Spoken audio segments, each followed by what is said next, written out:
السلام عليكم أعزائي المتابعين.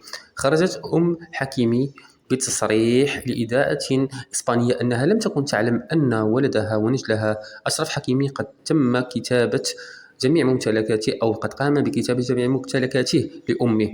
وقالت أنها فرحت جدا بحيث عندما علمت أن جميع ممتلكاته وأن طليقته هبة أبروك لن تأخذ شيئا. وقالت أن رضا الله ورضاي ورضا الوالدين هم أساس نجاح الأطفال والأولاد. وقالت أيضا أن المغرب وأسس المغرب وقيم المغرب قد علمته جيدا، وقد لم يذهب هباء منصورا في تربيتها. لذا المرجو الحفاظ على الوالدين والقيام ولا تقل لهما أف ولا تنهرهما. وهذه قيم المسلمين وقيم المغاربة.